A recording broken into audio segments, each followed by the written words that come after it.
जीवन जेकर ढेर सारा प्यार आशीर्वाद मिलेला 10-12 साल से।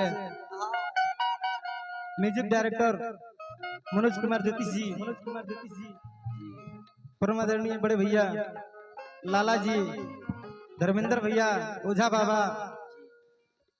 तमाम श्रोतागण के प्यार आशीर्वाद मिलेला। आदरणीय बड़े भैया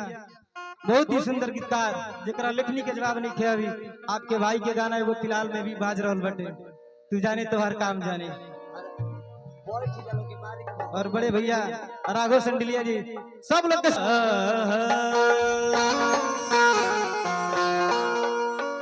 आदरणीय हमारे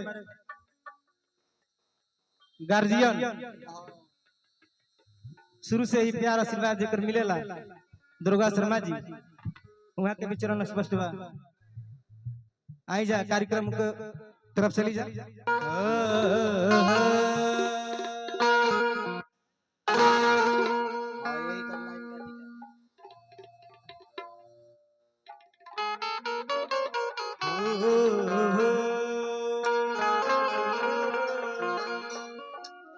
एगो भक्त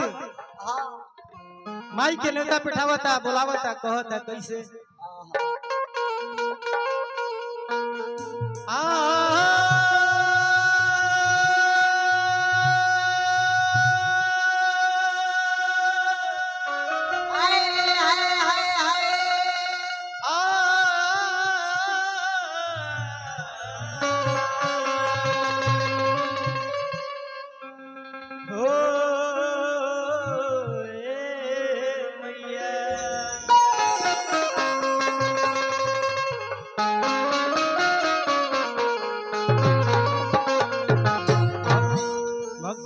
से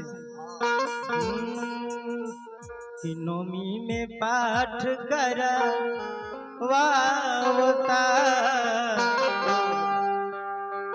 तुहरा के मैया हो बोलावता।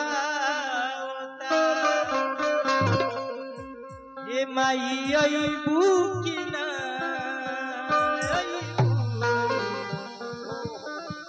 दिलीपवा बोला।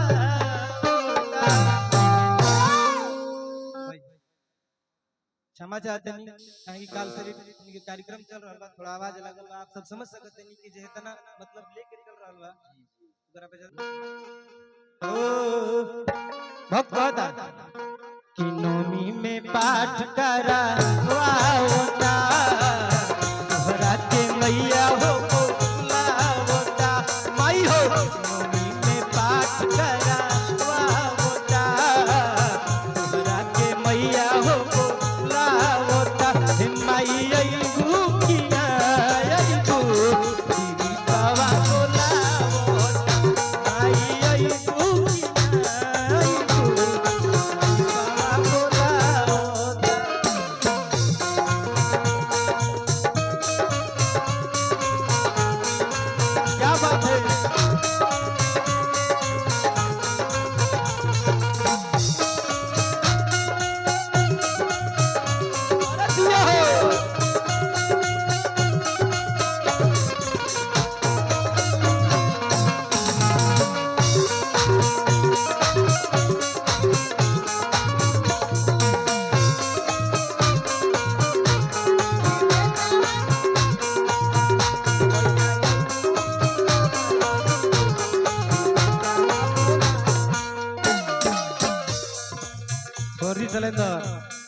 पावर में आजा बबुआ ना तो धरा जी को लाला भैया गेयर में नू भक्त 9 दिन करत करत रहब उपवास हो, चाहे हम जियब मरो चाहे चली सास हो।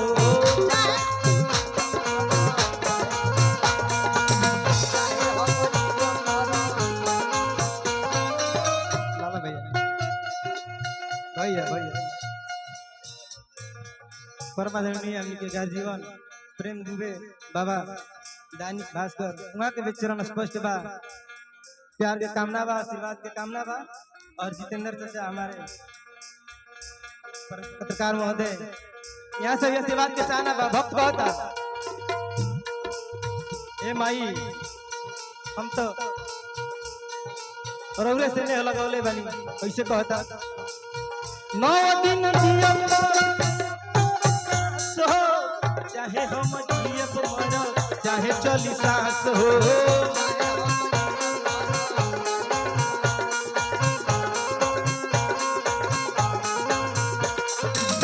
9 दिन व्रत करब रहो उपवास हो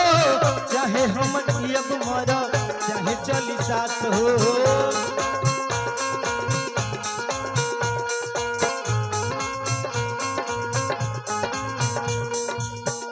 छत चंदन सब जुटावता या हो तुहरा के बोलावता माई हो छत चंदन सब जुटावता तुहरा के मैया हो बोलावता हे माई आई तू आई माई आई तू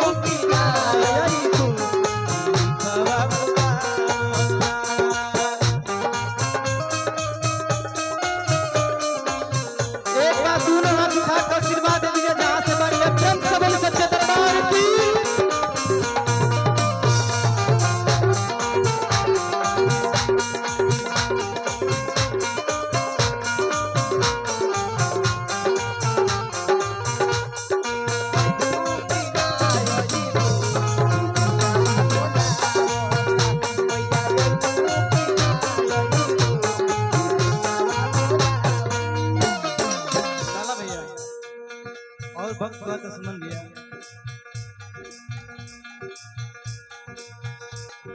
बहुत रुपये का पुरस्कार है आदरणीय भाई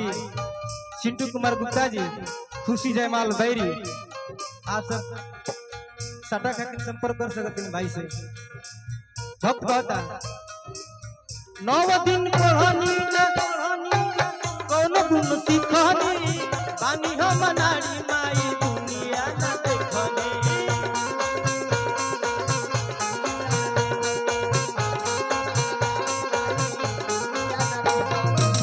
पढ़नी न लिखनी न कौन गुण सीखनी बानी हम नारी माई दुनिया न देखनी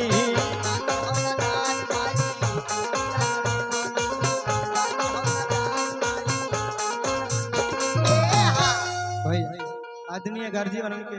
पिंटू चाचा मुखिया की तरफ से बहुत रुपये का पुरस्कार है हार्दिक अभिनंदन बा पाव लगी बा 4 नंबर वार्ड से हमारे बाबा की तरफ से बहुत रुपये का पुरस्कार है हार्दिक अभिनंदन स्वागत बा पाव लगी बा पर प्रतिष्ठा सही बनवले रही माता रानी से कामना बा आदरणीय हमारे बड़े भैया राजू राधेश्याम अध्यक्ष घोड़ा यहाँ की तरफ से शुरू पुरस्कार बा हार्दिक अभिनंदन बा पावलगी बा आशीर्वाद की कामना बा और हमारे राजू भैया बहुत ही अच्छे गीत भी लिखते थे हमारे लिए राजू जी के मस्त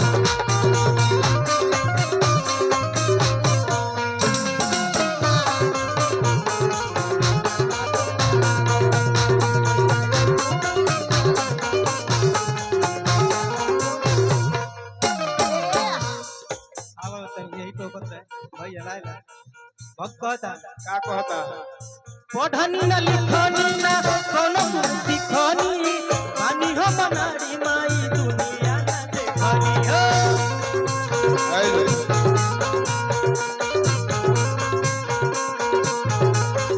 ए माई